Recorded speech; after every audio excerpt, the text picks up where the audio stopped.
and we'll start today's session. And we want to say good morning, good afternoon, and good evening to everybody.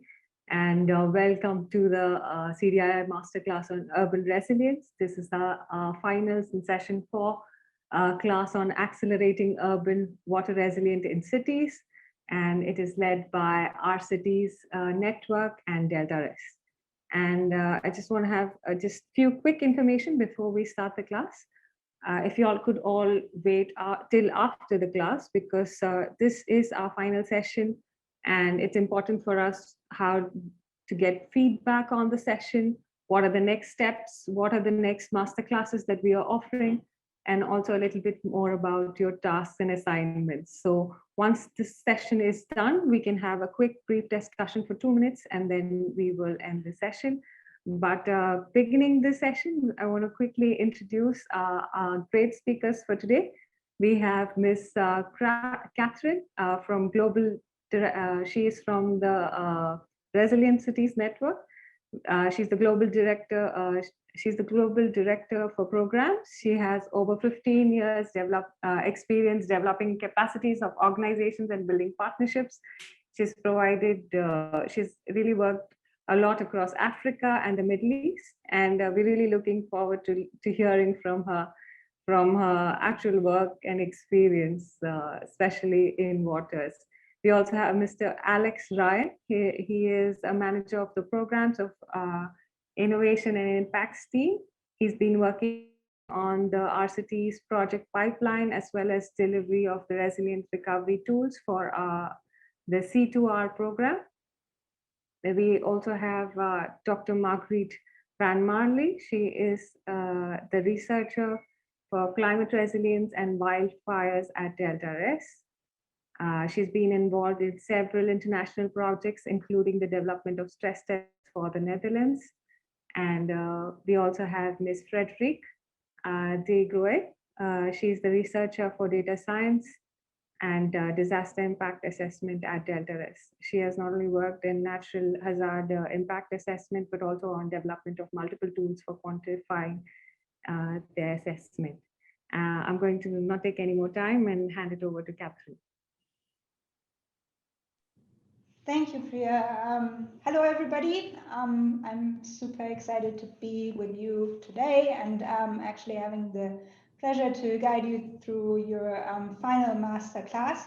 As Priya indicated, we want to talk to you today about the context of urban resilience and how cities can build resilience to water-related shocks and stresses, and specifically more into the aspect what kind of tools and approaches are around that can inform decision making to cities around the world.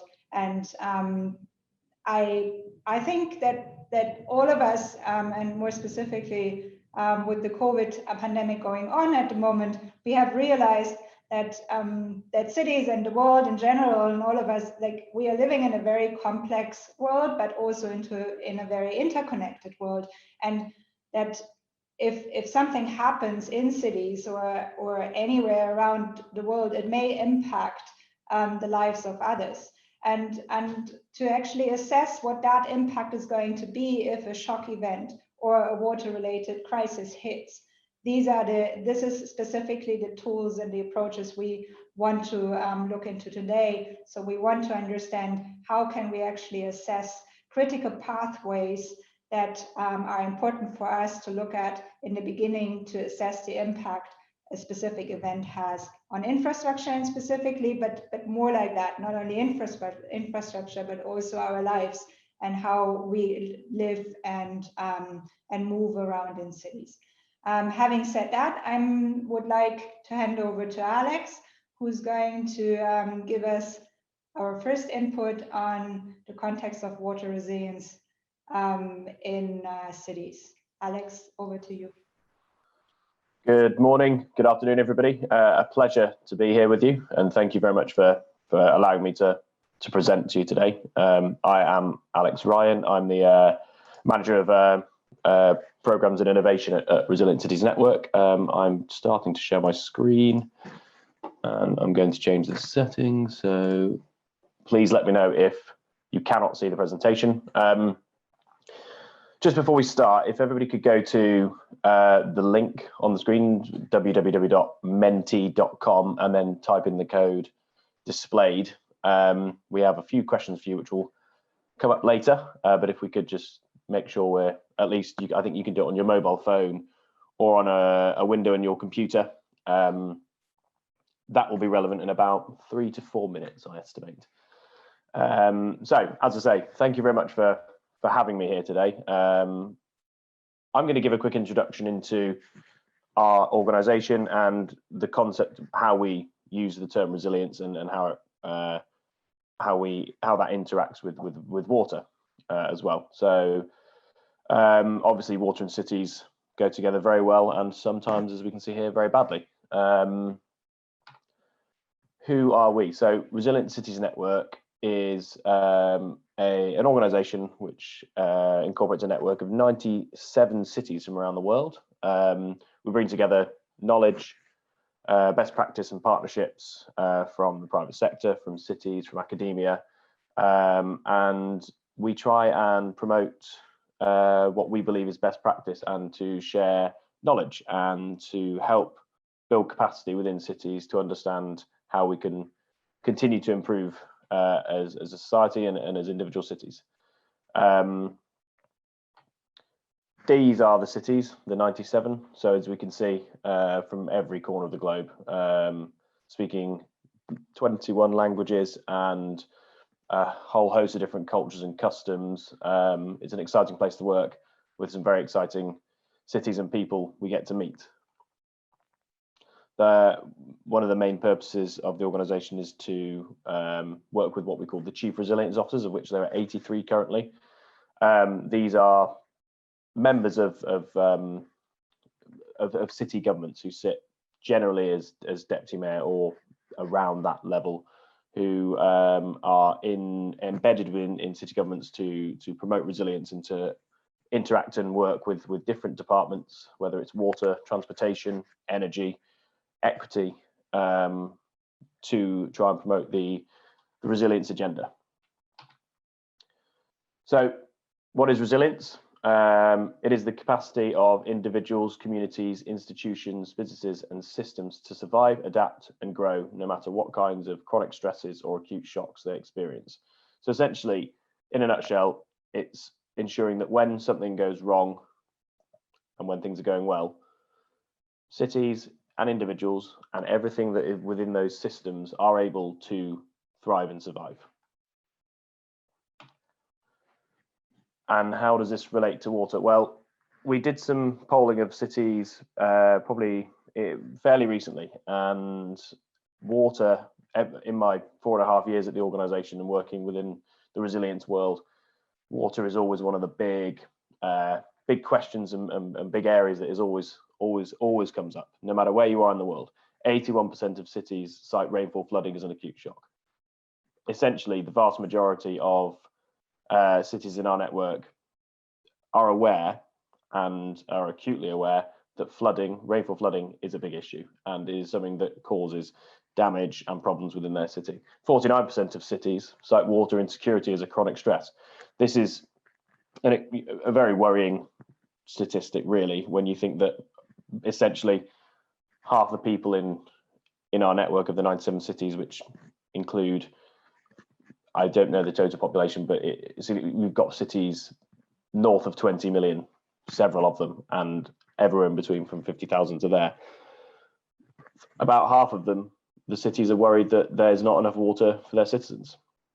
And again, 4 out of 5 of the 97 network member cities cite water as a key risk. Water is one of the big trends and topics that is always talked about within the network, internally and externally in places like in events like this. So why resilience? What is the value? Why do we do it? Well, we hope that with the more resilient mindset, we will avoid losses because we will have incorporated and built in some extra capacity and redundancy within the systems to help absorb any shocks and stresses. It also should, if this works properly, if it's functioning as we'd hope, stimulate economic development, employment creation and equity. And we want to develop co-benefits. Essentially, I'll talk to some examples that will explain this hopefully in a more tangible way later. We want to develop co-benefits.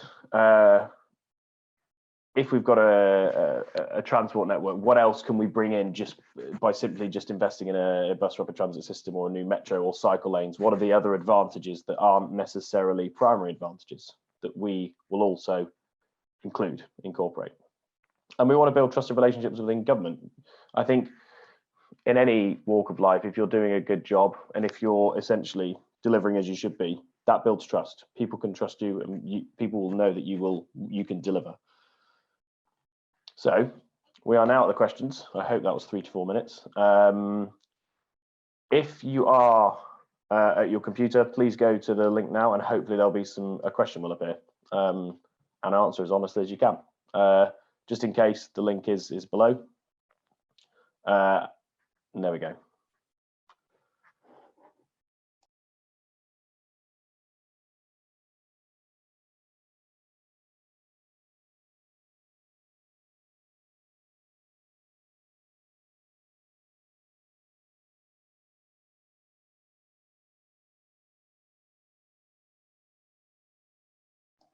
We have the first vote in.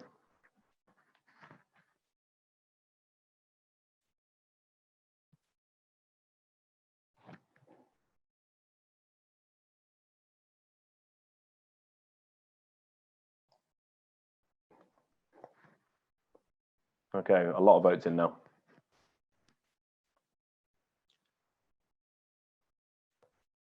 Well, good to see that only one person thinks there are no water-related challenges in the city. I would love to know where you're from, please. I would love to live there.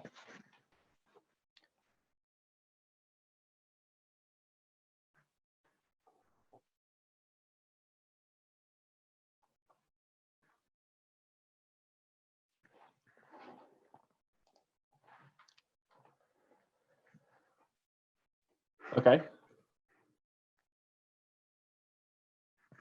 I think we have around 70 participants. Alex, do Okay. you want to wait for a bit for the No, other results? I think we can move to the next question as well. There's one more question that hopefully will be appearing on your screens shortly for you to answer. But we can move on.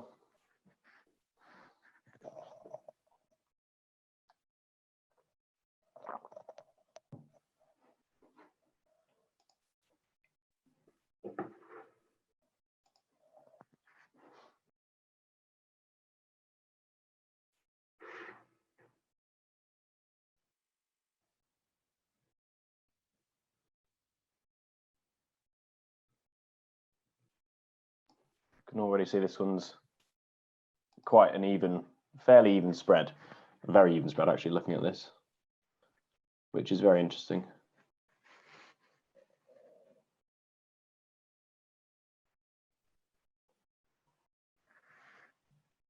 Okay, and very interesting. This is much more even.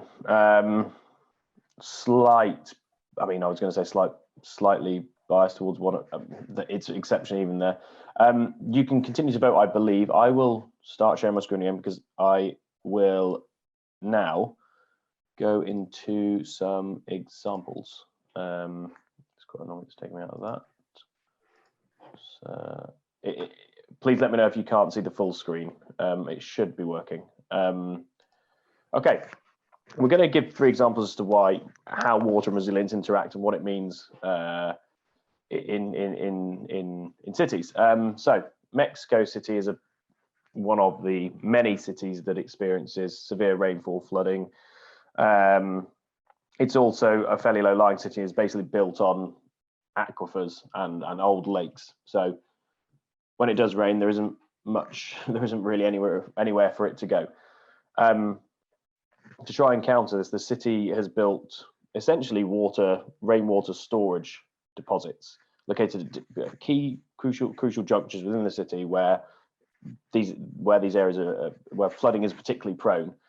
But instead of just building a bowl essentially where the rainwater could fill when in periods of heavy rain, they decided to look at it from a slightly different angle and incorporated and thought, what co-benefits can we include here? Well, skate parks, they're bowls. They built skate parks, specialist skate parks that also acted as water storage facilities. So when it's not flooding, individuals can enjoy this public space, and they use it for competitions, and they use it as a place for exercise. Basically, it's as any normal skate park would be. But during times of heavy rainfall, these fill up and essentially stop water flowing into the nearby neighborhoods, destroying local businesses, destroying the local agriculture, and so on and so forth. Everything that flooding does. This is essentially created, first of all, its primary role as a social space for exercise and for people to interact and meet. But also, when it does rain heavily, there is somewhere for the water to go that isn't running down the road, essentially. We then go to Cape Town in South Africa. The city of Cape Town essentially created an ecological infrastructure fund for the restoration of some wetlands. The Greater Cape Town Water Fund brings together private and public stakeholders, as well as local communities, with the common goal of restoring surface water catchments and aquifers that supply water to the city.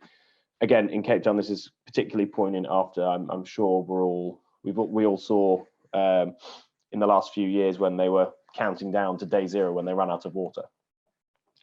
In addition to addressing the water security issues, it focuses on employing and training women from local communities and creating jobs and supporting the creation of smaller enterprises who are often marginalized and forgotten in other policies. And the final example will go to Chicago in the USA.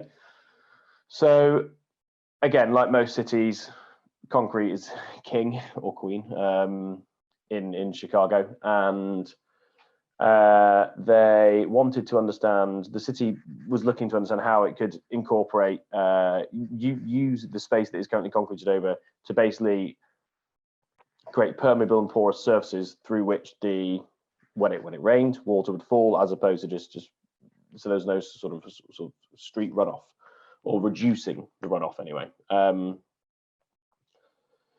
This idea includes ecological technologies with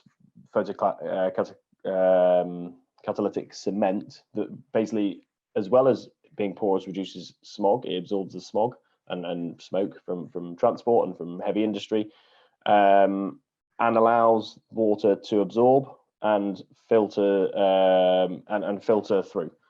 The rainwater travels through the sidewalk or the pavement to the porous rock, where it also it's decontaminated by microbes. It then goes on to essentially feed the plants you can see there, and eventually makes its way clean after it's been purified to Lake Michigan. That is the end of my presentation, and I will hand over to Margaret. Thank you very much, everybody.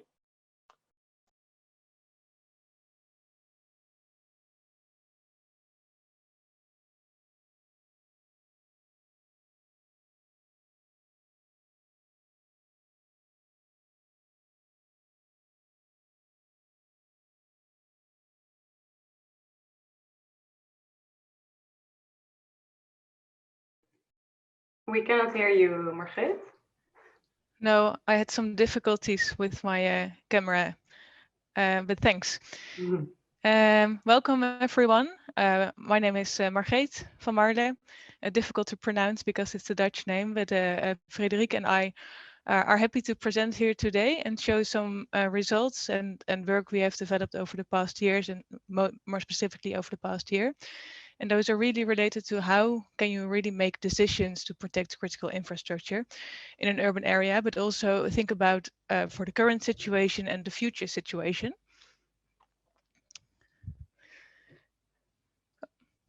First, I will give you a short introduction on Deltares. So Frederik and I are both working at Deltares, which is a research institute in the Netherlands. And we are working in the fields of water, the subsurface and infrastructure. Because we are a research institute, we are also a knowledge partner to the Dutch government. So they ask us for advice how to become more resilient in this topic, but also we work on other topics. Furthermore, we work globally.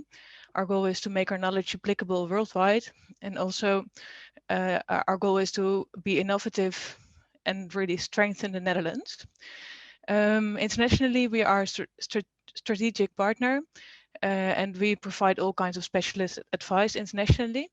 In general, we work with 800 people. Most of us are based in the Netherlands, but we do have some offices remote outside of the Netherlands, and those are in Singapore, Washington, Jakarta, and Abu Dhabi. If we then go to the fields we're working in, those can be defined in 4 missions. So the first mission is future deltas. So how will deltas develop in the future? What are the limits in the context of sea level rise? And those are really questions related to long-term changes. The second mission we're working on is on sustainable deltas. So how can we manage water and the subsurface with the target of 50% sustainable energy, while at the same time also maintaining food supplies, economic prosperity and biodiversity. And this has to do with changes on the medium term, for example, 10 to 20 years, and relates also to energy transition and declining biodiversity. The third topic, this is about resilient infrastructure. That's about how quickly can we adapt to our infrastructure changes, but also how can we replace our infrastructure. Often infrastructure is aging in time, and what do we need to do, and how can we prevent failing infrastructure? And the fourth mission we're working on is safe deltas. So how can we cope with extreme events like floods, drought, wastewater, or a combination of these factors? That's also related to developing a meaningful framework for risk management in urbanized deltas. And that's also focusing on a medium term. Today, we're mostly focusing on resilient infrastructure. We're looking at how can we be adaptive in the urban context. And if we then look at resilient infrastructure, we see several levels of detail. So there are the individual assets. So for example, the culverts under a road, but you can also look more on a network level. So for example, if you look at a road network within a country, and if you then go a bit bigger, you go to a system level. So you go from a road, also take into account rail or ports, and really connect these type of infrastructures. And then if you go to a system of systems, that means that you connect transport with, for example, electricity, with telecommunication, and those kind of systems together, those are called critical infrastructures. And especially in an urban context, coming back to the first slide, these type of systems are often closely related. In an urban area, you've got many different type of functioning, people live closely together, and when a flood, for example, occurs and one type of infrastructure fails, they're often depending on other type of infrastructures. So think about floods. When electricity fails, people are depending on the electricity to run the internet, for example, and often other functions are depending on the internet. So how can we become resilient for the current situation, but also in the future situation? Well, in urban context, you should think about what type of hazard are we experiencing. So it can be floods, urban floods, pluvial floods. It can be fluvial floods, so coming from rivers, but at the same time, when a city is nearby a coast, you should also think about tsunamis or other coastal hazards. At the same time, wildfires can be a threat, landslides, earthquakes. So taking all these different hazards into account, you can think about having a single hazard approach or a multi-hazard approach, which may impact your functioning of your system in the city. At the same time, besides natural hazard events, the world is changing as well. We all know that climate is changing.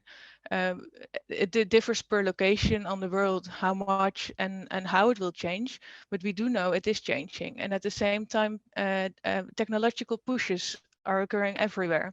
So we probably will convert from a more fossil fuel type of transport to more electric type of transport, instead of individual car owning to car sharing, but also more and more people live. So we should take into account how population grows, how climate will change, and what technological changes are happening when you look into the future. Over the past year, we've developed a methodology to help and guide people where to start making a risk assessment, but also how to do a resilience assessment. And it all starts with identifying what are the threats, what are the hazards that are there. And I added this photograph of this flooding event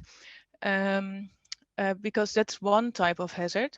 But if you're in an urban area, you should really know what specific location you're experiencing this threat. So you would like to have it at a high spatial resolution, or at least with some return periods, to be able to make an estimate of how the current situation is of this potential hazard and what the future situation can be.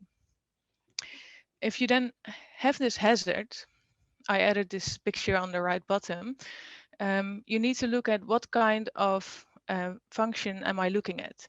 I added here a road infrastructure because Frederica's example will also be on road infrastructure, but it can be any type of functioning. So it can also be electricity or telecom that is threatened by this hazard.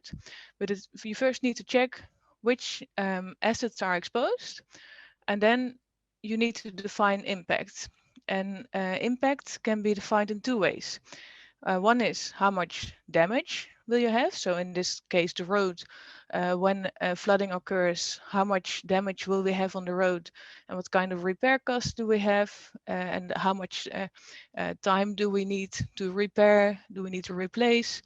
And at the same time, also when a function is not functioning properly anymore, people will also bear losses, because if a road is flooded, people are not able to go to work anymore, or people are not able to go to the hospital. And that's also a type of impact that is not direct, but we call indirect losses. And those two combined, those can be the impact together. And I added here a risk matrix, which really helps people to, if you have the indirect losses and the direct damages, to make a weight decision. So if you are a road owner, for example, you're mostly interested in the damage to your road assets. So you're really looking at the operator costs. But at the same time, if you're working at a municipality or you're working for the government, you would also be more interested in what is the potential damage that my inhabitants will have. So instead of adding these costs all together, you can also weigh them together. So for example, in this risk matrix, in number 4, societal losses, then you can see that even if the operator costs are very low, so the damage to the road is very little, the potential impact for society makes that it's already in risk class 3. And based on that, and based with stakeholders, you can make wise decisions on where to prioritize. For example, if you've got many threats that might impact your system, you can decide, oh, well, which one should I prioritize for? Should I focus on the floods maybe, or should I focus on the earthquakes, or should I focus on this specific type of transport network, or would it be more interesting to go to electricity failure? And this type of analysis can help you where to focus on and how to prioritize. Essentially, that's just a risk assessment. But where we would like to go to is that we would like to see how can we adapt to that. So what measures should we take and how far should we go? And to do that, I added this figure, and this is a sort of framework that you can run through, and I will try to run you through it. But what we are now at is at the current level of resilience. So we know what the risks are, we know where to focus on, but we don't know yet what to do. So what you can do is you go into this assessment of frameworks, you define the type of measures you can take, and based on that, you can perform a societal cost-benefit analysis. So we call it the SCBA. That is one type of evaluating the measures. There are other types available if the costs are unknown or when it's more a qualitative approach. But based on that, you can think about, okay, so we've performed the societal cost-benefit analysis. It seems cost beneficial efficient. So it would be a way of adapting to the potential current situation or the future situation. And then you go back to your current level of resilience in the bottom. Then it is very important to assess what you would like to achieve. So what is your preferred level of resilience? That's in the top.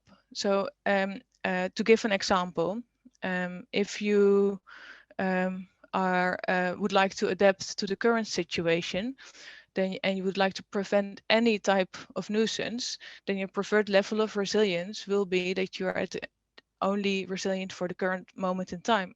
But if your preferred level of resilience is in the future, you should think about the effects of climatic change, population growth, maybe social vulnerable people and groups that needs access to other type of how to call it, other type of availabilities, other type of service than other people, then you should make another preferred level of resilience. And the preferred level of resilience is, I think, the most important part of your whole risk assessment. So if you know what you want to achieve, you can always measure where you need to go. So you can make your measures applicable to the level you would like to achieve. And this way, it's an iterative process. This way, we can always switch from one place to another, and you can rerun the whole framework again to see, have I achieved my level or not? And maybe your level of resilience will change in the future, and you just redo it again. This is the basis in such a resilience assessment, and it all needs to end up in governance as well. Stakeholders need to be involved.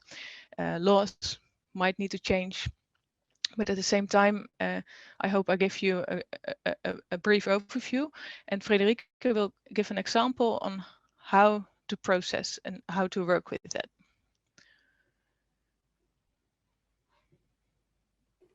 Yes, thanks, Margreet. I will now also start to share my screen.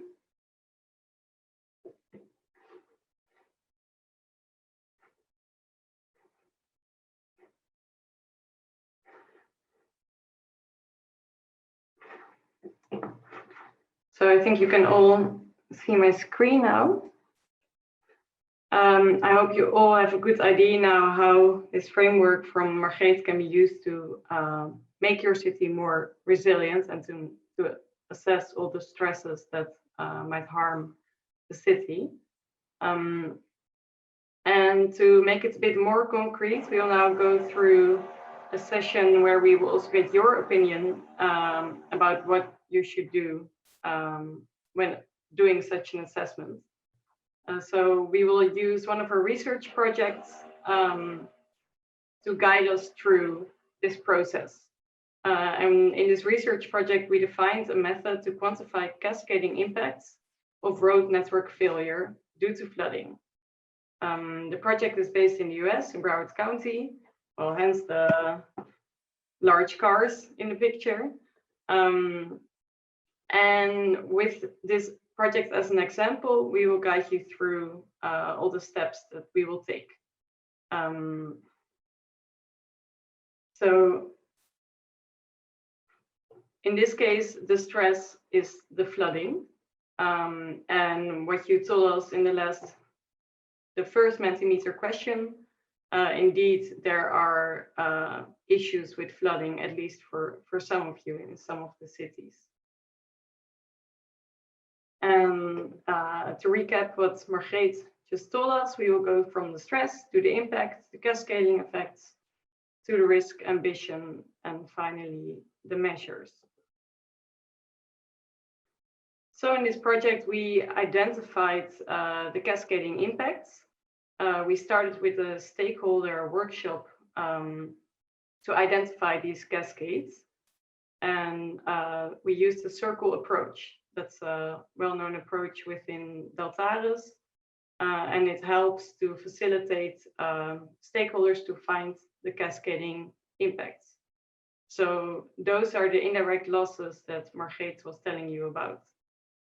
And with the use of OpenStreetMap, open data, and flood simulations, the workshop was supplied with the necessary information so that the stakeholders would have enough ground to discuss. For example, they would see what outages of the road network could mean for the port and what further cascades are caused by that. And this is a way of representing those cascades. So from this circle workshop, you can derive thresholds, key consequences, and pathways to key consequences. And we use this terminology in a way that the key consequences are, what are the most impactful effects of, in this case, flooding. And the pathways to those consequences mean what should happen before this key consequence occurs. We'll go a bit more into it later. And this all serves as an input for what we call the criticality tool. So this is a tool that can be modified with your thresholds, key consequences, and pathways so that it can calculate eventually your indirect losses. As an input, you will need flood hazard maps, a network, in this case, a road network, can also be other networks or other hazard maps, but in this case, we're focusing on flooding on roads. And together with all that, you can calculate the indirect losses if you have a consequence-cost relationship. And I will also elaborate on this a bit more later. So now we would like to hear from you. How would you do this for your city? If you were looking at the cascading impacts of road network failure due to flooding in your city. So imagine that you're in a sort of stakeholder meeting and they ask you to quantify or to think of the cascading impacts that happen in your city and how to quantify those. We will use the Mentimeter again with the same code. So please enter the Mentimeter again. And we will use this decision tree to go through all the steps.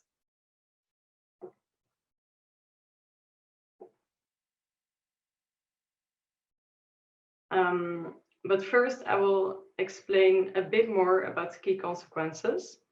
For example, a key consequence is what you most want to avoid, or what impacts have you seen in the past that you really want to avoid, and what impacts have you seen in other communities.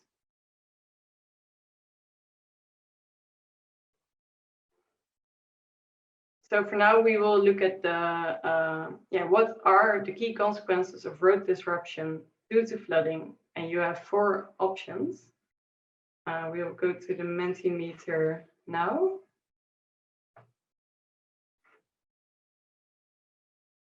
You can answer port isolation, airport isolation, hospital inaccessibility, isolation.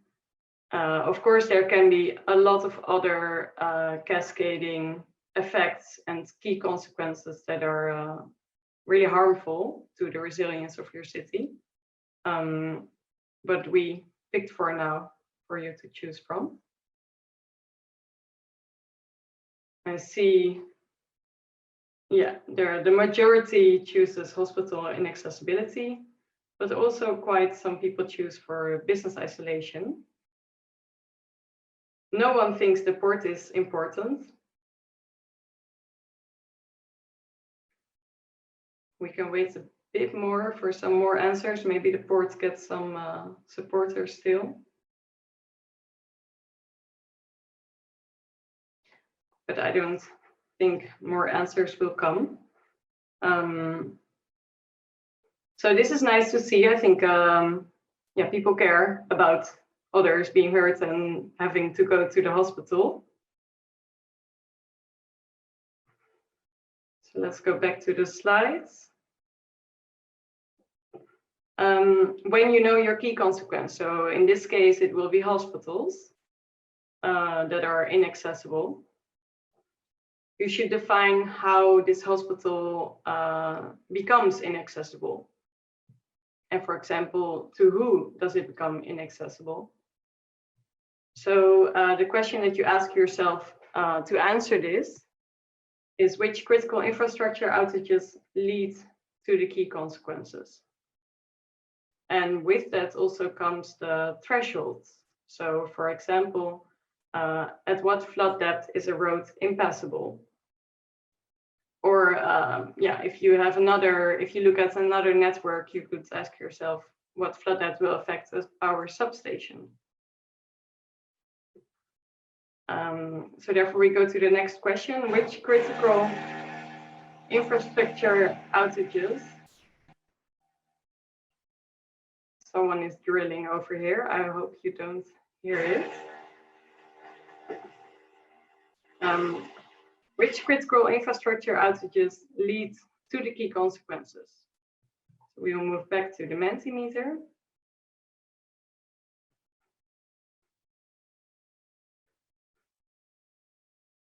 And there's an open answer this time. I think you can fill in 3 words if I'm correct.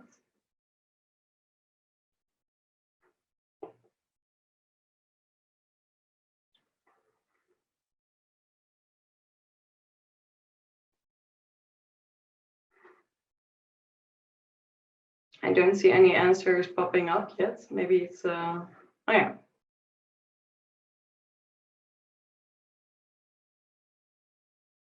Okay. Electricity is very large. That means more people have answered electricity. Road network, water, health.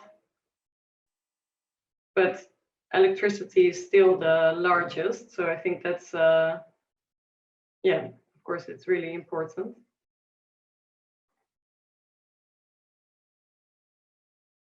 And with this tool that we're using, the criticality tool, you could also be able to, for example, use 2 networks. So the road network and the electricity network, put them in the tool together, see how that affects each other. Communication comes up a bit larger as well. Transport.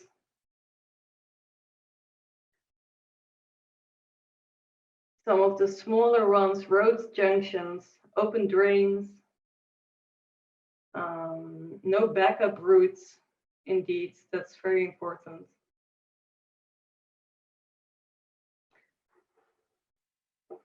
Gender. Okay, I think everyone has put in their answer. And you can still answer the question if I move to the slide. So we saw that most of the people had hospital inaccessibility as their key consequence. So we will look now into how we assessed hospital inaccessibility in our project in Broward County. So the pathway that we created for this key consequence to happen, you can see in this diagram. So we looked at the people, well, in Broward County, we looked at the different neighborhoods and saw for each neighborhood which hospital is the closest. Yeah, and then when the people reach that hospital, maybe the hospital is flooded. If the hospital is flooded, they will look for an alternative hospital. But if the hospital is not flooded, of course, they can use the hospital if they have access to the hospital. If they have access, they might have additional time to reach a hospital that is a bit further away than the one that they would originally go to. But maybe there is no alternative hospital, they cannot reach any of the hospitals, and then you have the worst case situation, of course, that you cannot reach the hospital. And this is how it looks like if you plot that on the map. So this is Broward County. The orange circles are the neighborhoods, the neighborhood centers actually. And then the red crosses are the hospitals. So you see their routes to the hospital. And it's very small.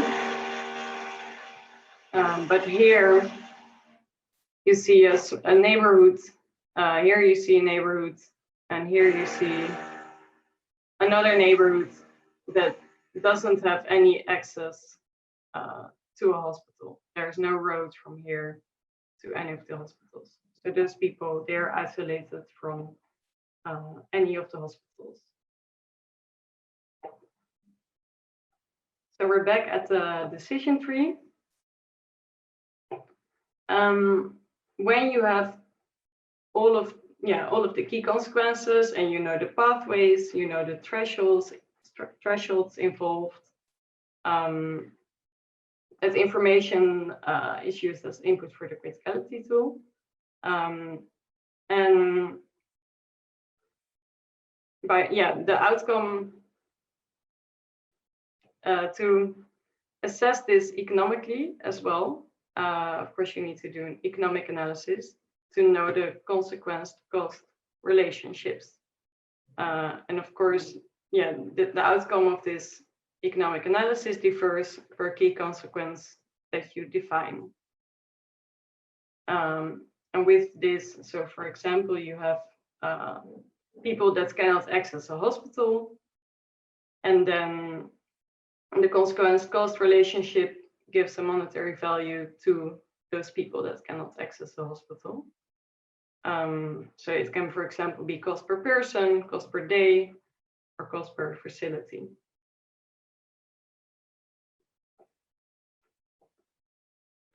So now we ask you, which metric can you use to quantify the impact?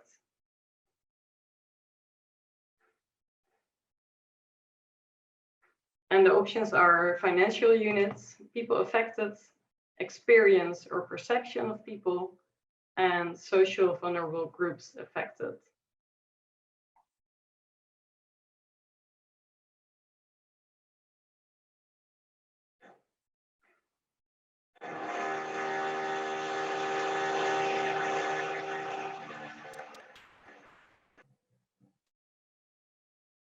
I see again that you're all people's persons, so that's nice to see.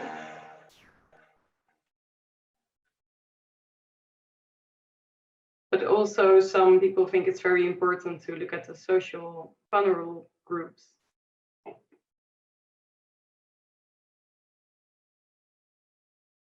I think we have around the same number of people answering again. Yeah, it's really a big difference. So I think the people affected is of much importance.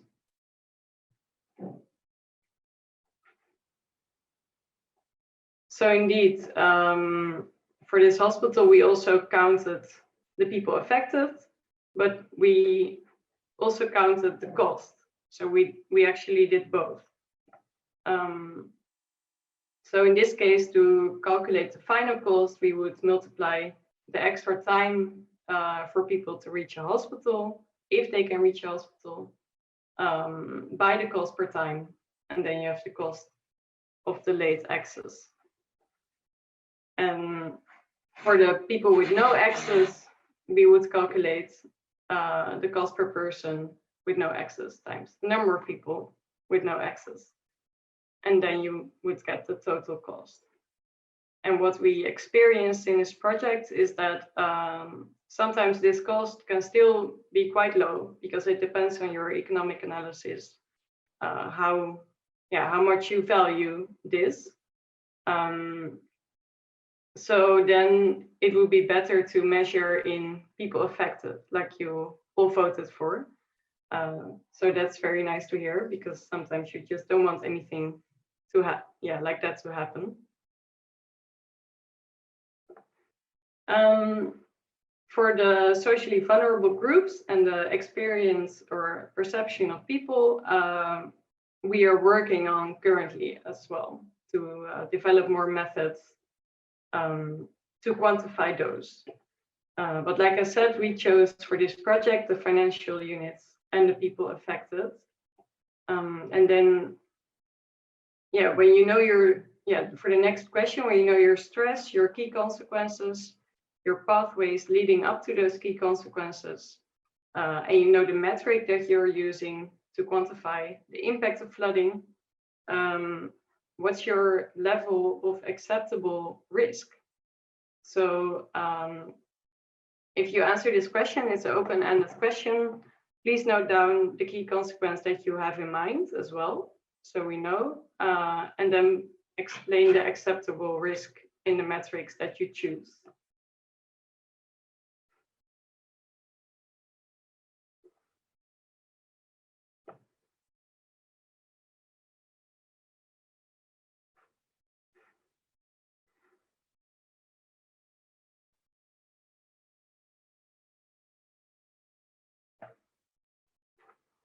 So I don't see any answers coming in yet. 2.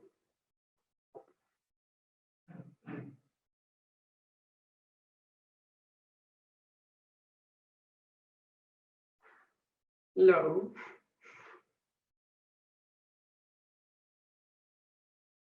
So if you answer this question, please put also your the key consequence that you had in mind. So for example, hospitals, make it really concrete.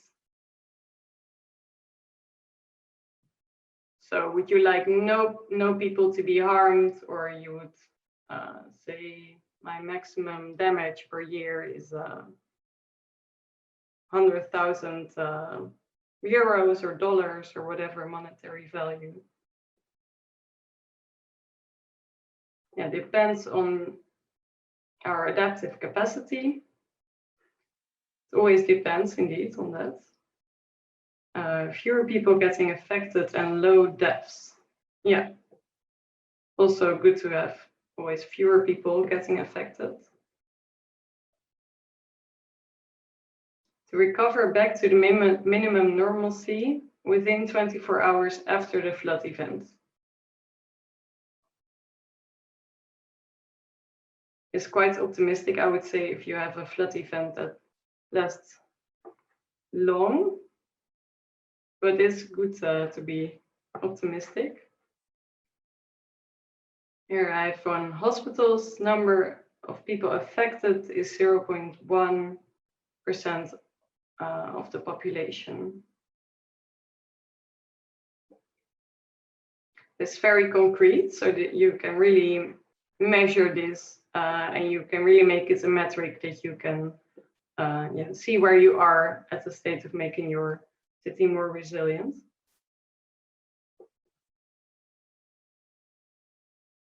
The level of acceptable risk must be as low as possible. Backup plans must be anticipated and prepared for whether extra transport and resources. Service continuity, 100%.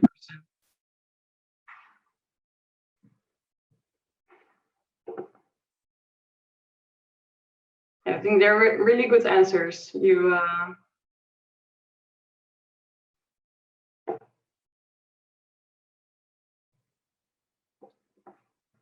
we'll go back in view of time.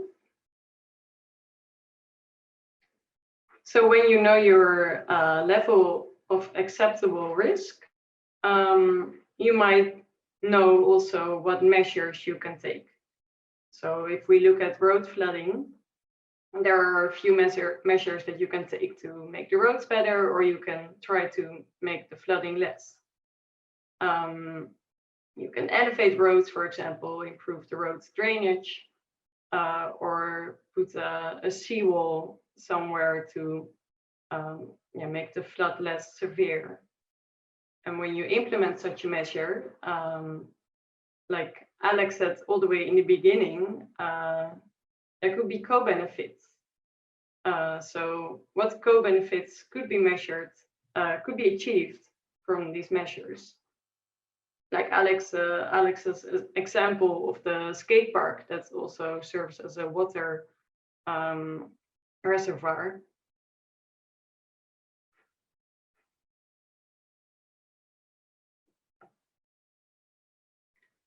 So if you think about road measures, you want to elevate it, you want to make it more flood-proof, what could be the co-benefits from these measures?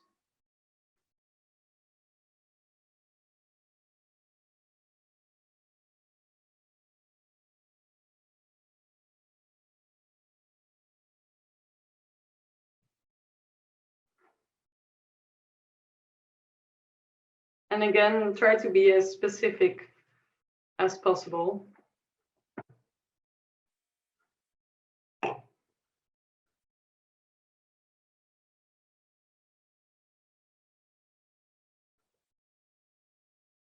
Improve resilience of infrastructure and well-being of the communities.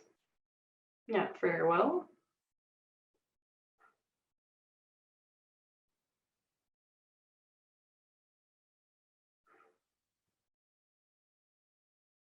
Protect people, fewer human losses. I would say this would be your main achievement, so not a co-benefit, but it could also be, of course, a co-benefit. Circularity, I like it.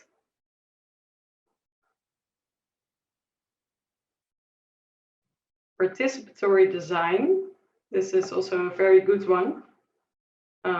To involve your citizens also in the design. Noise reduction.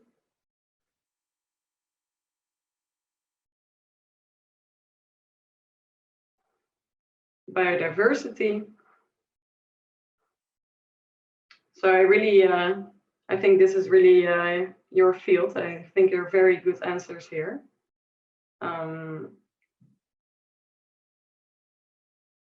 So I'm confident that the resilience will increase where you are working.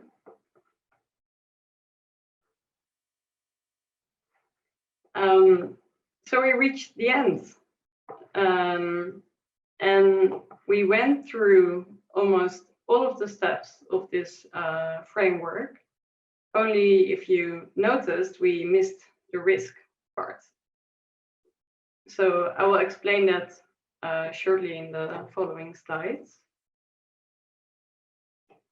So if you would have the flood hazard maps and you want to calculate the losses, there are also the direct damages that Margreet explained. So the cost really to repair a road, for example.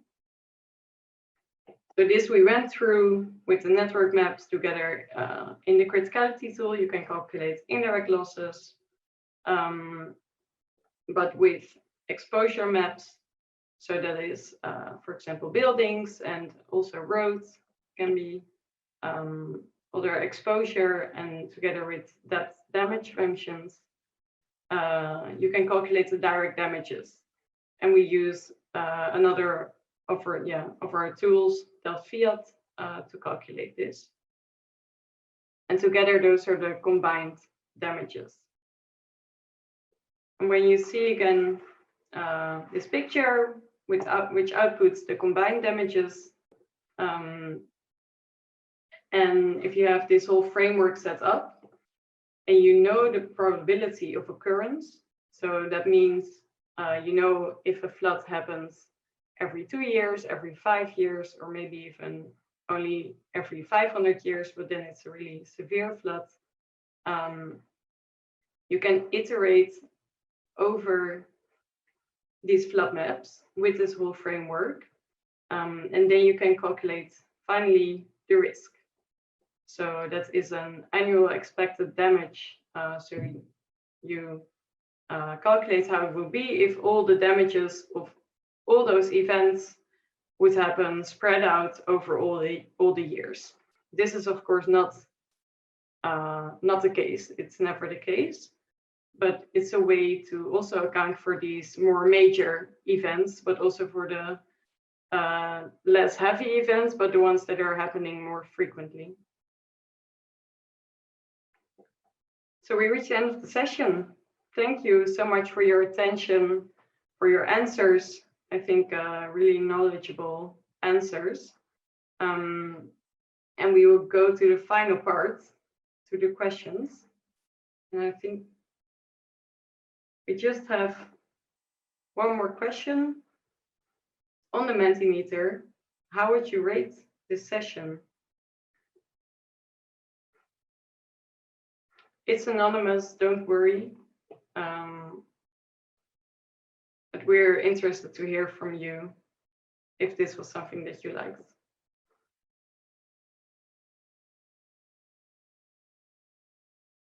Okay, so it's a bit confusing, but on the left side it says super interesting. On the right side it says waste of time.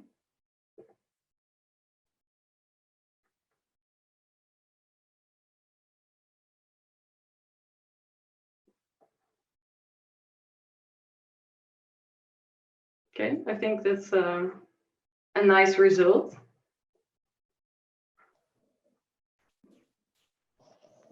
Wonderful. Thank you very much, Frederique. We have 10-ish minutes for questions. I'm going to start with one that was asked at the very beginning, and I'm going to direct it to Katrin, first of all. We talked about the Cape Town example about the water fund and how it essentially aimed to incorporate and include women. The question is, what is the role of women in this example? So the Cape Town Water Fund mainly deploys people to remove invasive plants within the watershed. So what is happening is that the organization is training women and groups of women and groups of people in doing actually that work. So in practice, it looks like you will see a lot of people who look like gardeners in the watershed, cutting out these invasive plants, reusing and composting these plants, and treating the watershed like a forester would treat a forest. So they are taking care of the plants, and they make sure that the plants which are actually using too much water or preventing the retention or the infiltration of the water to replenish the aquifers is avoided. And the interesting part here is, so if you have a chance to look at it, or if you're interested to look at that, there was a business case developed around that. So you can see of how much income is being generated for people who do that kind of work and what kind of impact it has actually on the replenishment of the aquifer. And that's compared to other water sources like desalination, boreholes, even dams.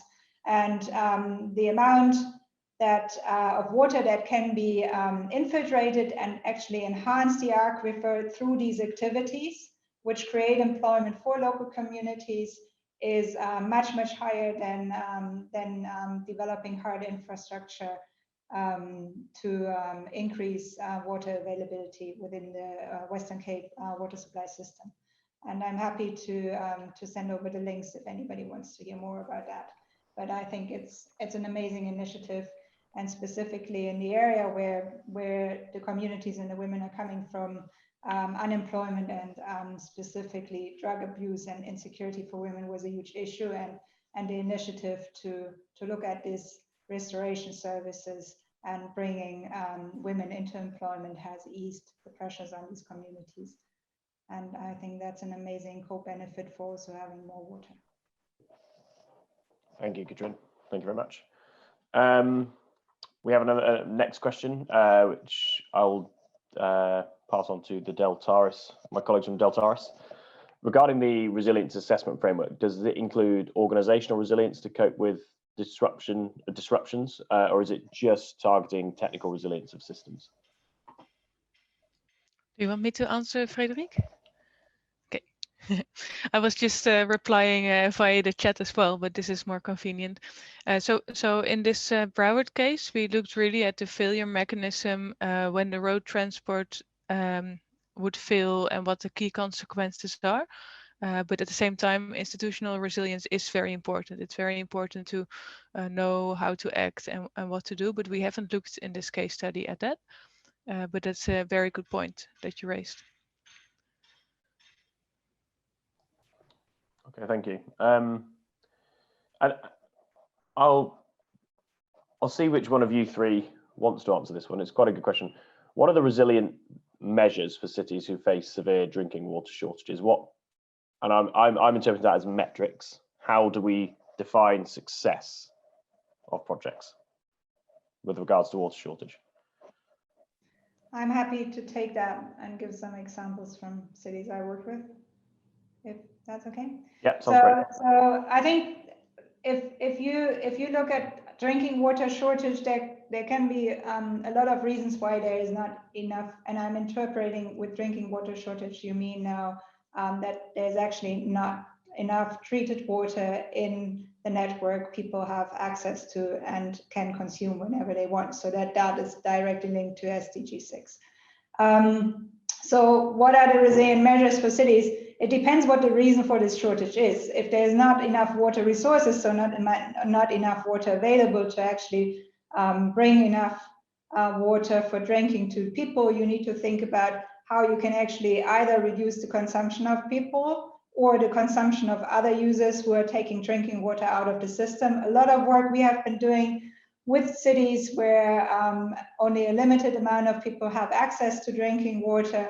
We were looking into how can we make sure that, for example, industries and businesses, large consumers are not taking drinking water out of the system, but maybe use alternative sources of water, specifically targeted towards non-drinking water, so that you actually increase the amount of drinking water you can supply. If the shortage is related to infrastructure investments because people just don't have a pipe or a connection, then I think one of the most important parts is that utilities and cities start thinking about a comprehensive supply strategy within their city so how do we intend to supply water to everybody? How do we not leave anybody behind? How do we make sure that water is accessible and affordable to everybody? There are a lot of interventions you can think about. Another part is that, and you have seen that, so 50% are saying water scarcity is an issue, 80% say flooding is an issue. So can you think about solutions where you retain stormwater within the city and you use the stormwater and recycle it and repurpose it to actually provide either alternative water or even drinking water?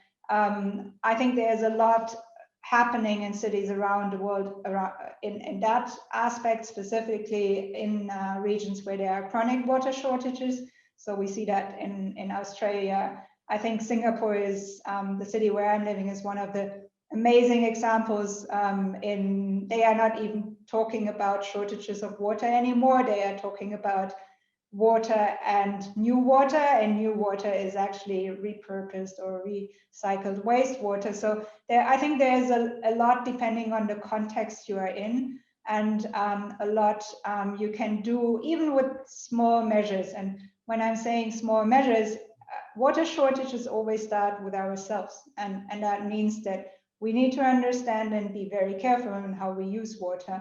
And that means that if there are people or businesses or users who have excessive use, or if water is being lost because utilities are not taking care of their networks, then the intervention need to focus there. And I think all of us have a role to play. So for me, one very important resilient measure is actually that we are thinking about our behavior and how we deal with water in the first place, and then we all can have an impact on what's happening in our cities. Thank you, Katrin. Marguerite and Frederic, anything to add on this? I have something to add. Another project that we're doing, there is a water shortage, but it doesn't seem, this is in Iraq, and it doesn't seem like, there are any possibilities for people to minimize their water use themselves. So it could also be a measure that, or a metric actually, the people that are migrating because of this water shortage. Of course, some people might use, and this is not in the city, but this is outside of city, might use the water for agriculture. But if that agricultural activities are to support their livelihoods, then of course this is a very serious issue. So this could be another metric, but it is a severe case. Thank you very much. In the interest of time, I think we are a couple of minutes out. I think we'll have one more question. It's not necessarily water related, but I think it's a very interesting one. The weakest pillar, it's more of a comment for questioning, I think. The weakest pillar of resilience is social resilience. Is that true? Is that fair? I'm happy to respond on that. And now in my house they're constructing, so I think everywhere in the Netherlands they're constructing now. But I think that's a very good point, because often what you see as well is that if you look from a risk perspective, often we look at the most used parts of a system. So often if you quantify risk, it's often based on what the current situation is and how a system is being used. So for example, if a road stretch that's intensively used fails, many people will be affected and it will be very costly at the current moment in time. But at the same time, if you have got more social vulnerable areas that needs investment to be part of economic prosperity, then a country should consider investing right in those sections. And really look at to connect the more social vulnerable areas and people to the community, and that's also a part we're working on currently. But it's a very good point, and a future investment should take that into account. Alex, I would like to add something to what Margaret said, because I think they were like two really important points, which somehow link to resilience theory and everything that's behind, and a lot of the questions are going quite deep into that. So if you want to build resilience, only complex systems can become resilient. So that's something.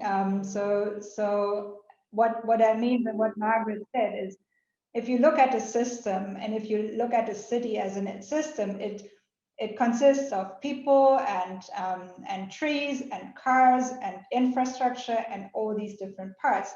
And the resilience of that system of the city is only defined as the resilience of these little pieces who are part of that system. So a city can never be resilient as a whole if the weakest parts of society cannot be resilient. And that means and directly links into, whenever you think about resilience initiatives, you have to think about the risks, but you also have to think about the impacts and what you need to do to actually reduce vulnerabilities. And the vulnerabilities of all these different parts, if it's the ocean, or if it's nature, or if it's people or kids or women, that you always have to look at the vulnerable points in your system, because these are the ones who potentially fail or are most at risk. So that's where your interventions need to go. Thank you, Katrin, and thank you, Frederic and Marguerite as well. I will hand over to whoever it is to finish up, and I want to say thank you very much from me. I think Priya is going to take over, and it was a pleasure to speak to you all, and I hope you found the session interesting. Thank you. Thank you so much, Alex. But I really want to thank everyone, Catherine, Margaret, Alex, and Frederic, for such an interactive session, and not just showing the bigger picture, but also breaking it down to smaller parts and showing us how it can be implemented. And to all the participants, thank you. I'm just going to do a brief summary of how we went through the 4 sessions. So we started off the first session talking about the global commitments, talking about SDGs, SFDRRs, and how does infrastructure fall into the part of urban resilience. We continued the next session, this session 2, which was a part of ICDRI, where we looked at different examples of different cities from Netherlands, Mozambique, and from Ecuador. And we looked at what were the challenges in these cities and how does urban infrastructure resilience become a part of the overall context. Then we went on to session 3, where we actually took up various scorecards for assessing the cities and assessing where or which part of the infrastructure really needs focus, and then how can we actually deal with it and go ahead. And today, after doing the assessment, after we have talked about the challenges, and the final part was today, where we actually picked up one specific sector like water, and we saw what and how it could be dealt with. And our task for all the participants is exactly that. I've actually put on the chat box, but also on your Prevention Web workspace, it details it out on how you can actually, we need to basically pick up a case study of the city that you select, use these 4 aspects, and then come up with a case study for your own city or any city that you select. It's basically that we have not only taken the principles of whatever we have learned, but be able to actually put it now into our own cities and our own context. And the deadline for the task is 29th. We've extended the deadline for 2 more weeks. If you can take more time to really think about it, really dig a little bit more deeper into the readings that were assigned, and really come up with a case study which is more substantive. It is important for us because probably really if we actually have a case study, then we can actually take it forward. Now to go on just for a few more details. One thing is we do really need feedbacks on how someone has actually written a very nice comment. I love this panel of women. Thank you, and thank you, Alex, too. And just to say that once now we finish the task, but we also need your feedback with respect to how the masterclass sessions were.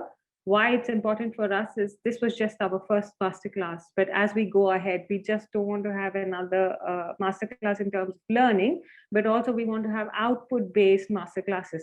So 2 things that we are looking at is we're trying to create a live studio-like masterclass, where we can actually engage with the cities and with various stakeholders, where we can create a solution-based output. That is one, where we work with the stakeholders to come up with a specific answer or a solution to the problems in the cities or in the various regions. And the second is also if we need to come up with a white paper, how can we engage with the participants to come up with an output?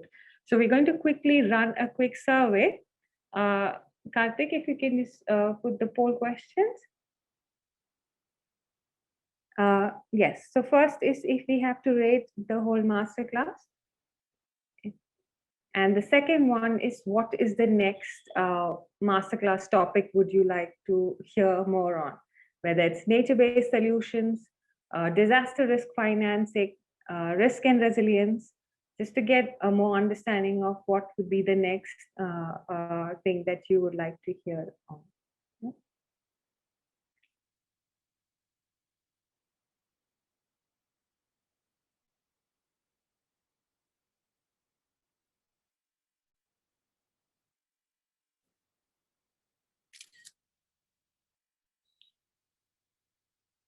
You just keep it open for another 30 seconds.